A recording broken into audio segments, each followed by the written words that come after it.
TMC तो वैसे ही गुंडागर्दी करने वाले पार्टी है। संदेश खाली में इनोसेंट आम महिला के ऊपर दुर्व्यवहार होते हैं। यहाँ की मुख्यमंत्री महिला होने के बावजूद भी शाहजहां के पक्ष में विधानसभा में लेकर वो खड़े होकर भाषण देती है, सपोर्ट करती है। टीचर रिक्रूटमेंट हो, एसएससी हो, हर प्रकार के एग्जामिनेशन में या पेपर लीक होता है या करोड़ों रुपए रिश्वत लेकर अनडिजर्विंग व्यक्तियों को काम देने का काम होता है। ममता बनर्जी मुस्लिम बन चुकी है। वो Mamata Begum. West Bengal deindustrialise हो रहा है। She is not running a government, she is running a mafia. Mamata Banerjee की सरकार को भी बहुत बड़ा खतरा है। इस सरकार को भी हम फेंकेंगे और यहाँ भारतीय जनता पार्टी की सरकार हम सुनिश्चित तौर पे लेकर आएंगे।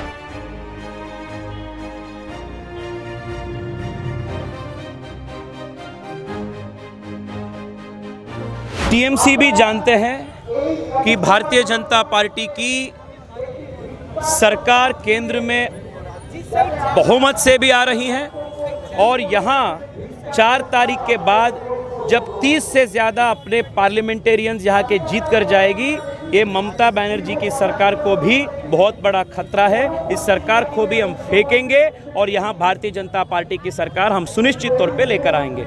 ये सब टीएमसी वाले भी जानते हैं, इसलिए वो फ्रस्ट्रेट हो चुके हैं। और टीएमसी तो वैसे ही गुंडागर्दी करने वाले पार्टी है, गुंडाओं का पार्टी है, माफिया पार्टी है। इसलिए जब रैली आ रहा था उस प्रकार के दुर्व्यवहार टीएमसी वाले किए, उसमें कुछ नई बात नहीं है। आज आपने बहुत अटैक किया है, आप मुगल वाली सरकार के साथ तुलना की है, आप जिन्ना वाली सरकार के साथ तुलना की है। क्या बोलना चाहते हैं? क्या सर आप मुझे बताइए, संदेश खाली में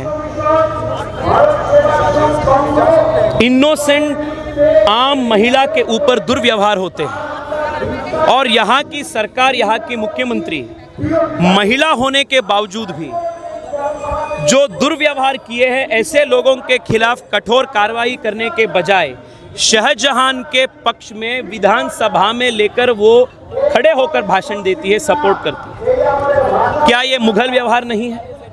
आज मैं मथुरापुर गया था, सालों सालों तक, मतलब किलोमीटर तक घुसपैठियों का हटमेंट्स टेनमेंट्स हम देखे। उनको रेशन कार्ड देना, आधार कार्ड देना, उनको वोट बैंक बनाना, ये कौन कर रहा है? टीएमसी कर रहा है। ये मुगल के काम, जिन्ना जैसे काम नहीं है तो क्या है? यहाँ युवा आज एक एग्जामिनेशन भी ठीक से नहीं होता है, वो टीचर रिक्रूटमेंट हो, एसएससी हो, अब वेस्ट बंगाल के पब्लिक सर्विस कमीशन एग्जामिनेशंस देखो, हर प्रकार के एग्जामिनेशन में या पेपर लीक होता है या करोड़ों रुपए रिश्वत लेकर अनडिजर्विंग व्यक्तियों को काम देने का काम होता है। युवा रास्ते पे आकर, जो मेरिटोरियस युवा हैं, वो रास्ते पे आकर आंदोलन करने का मजबूरी होता है। ये जिन्ना वाली, मुगल वाली राजनीति नहीं है तो किस प्रकार का व्यवहार? पिछले 10 साल में India has received the highest FDI in the country in its history, परंतु आज वेस्ट बंगाल के आप आंकड़े जब देखते हैं, पिछले 5 साल में सबसे कम एफडीआई इनफ्लो वेस्ट बंगाल में हुआ है। वेस्ट बंगाल डी इंडस्ट्रियलाइज हो रहा है। वेस्ट बंगाल से युवा पलायन करके रोजगार के लिए बेंगलुरु, पुणे, दिल्ली जाना पड़ रहा है। This is the kind of state that Mamata Banerjee is running. She is not running a government, she is running a mafia. इसको रामकृष्ण मिशन और भारत सेवाश्रम जो हिंदू मठ या मिशन है, सनातन यहाँ पे ममता बनर्जी प्रचार सभा में जाके ये हिंदू धर्म की जो प्रतिष्ठान है, रामकृष्ण मिशन, इस्कॉन, भारत सेवाश्रम, इनको अटैक कर रहे हैं। बोल रहे हैं यहाँ पे जंगी ट्रेनिंग चल रहा है, यहाँ पे जंगी का कार्यक्रम चलता है, सब बोल के हिंदू मठ मिशन को आक्रमण कर रहे हैं ममता बनर्जी। मेरे असेसमेंट में ममता बनर्जी मुस्लिम बन चुकी है और वो ममता बनर्जी आज नहीं है, वो ममता बेगम है, मुमताज़ बेगम है। वो बाहर आकर क्लैरिफिकेशन देना ज़रूरी है कि क्या वो अभी भी हिंदू है या वो मुसलमान बन चुकी है, क्योंकि उनके जो व्यवहार है वो हिंदू जैसा व्यवहार अभी नहीं है।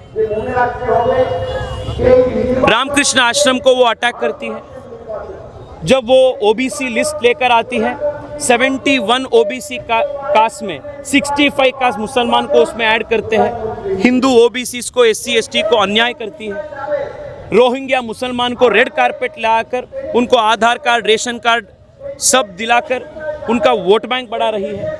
ये उनके मतलब व्यवहार बन चुके हैं। रामनवमी आचरण करना है तो यहाँ के युवा हाईकोर्ट तक जाना पड़ रहा है। दुर्गा पूजा के जो प्रोसेशन होते हैं उसके ऊपर पत्थर लगाया जाता है और जो पत्थर लगाते हैं उनका संरक्षण सरकार कर रही है। This is the state of the Hindus under the watch of Mamata Banerjee in West Bengal.